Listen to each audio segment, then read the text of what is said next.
ओडिशा रे एमिति कलाकार अच्छा जहाँकि घरे घरे रही लोकलोचन को आसी पारना आमर ये प्रयास आम जारी रखीचु। आज आम देवगढ़ जिला रियामाल ब्लॉक को पहुँचीचु से जो घरे रही जाउथबा कलाकार को लोकलोचन को आनिबा आ परिचित कराइबा। आपण गोटे गीतटे गाइकी ओडिशावासी के आमर शुणेबे एवं आमे आपण को लोकलोचन को आनिबा ओडिशा रे परिचित करबा आमर ये प्रयास। आपण कौन गोटे गीत गाई ओडिशावासी को शुणेबे।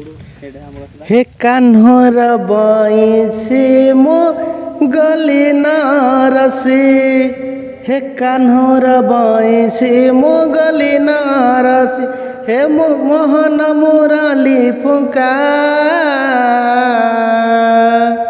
मुता गपर बाली बाली बाली बाली बाली हे मुता गपर बाली मुता रंग छायली तू तो गपपुरर गौड़ टोका। गीत गाउथबा आ ओडिशावासी को परिचित करबा कलाकार को आम प्रयास। आमको वीडियो पठांतु आपन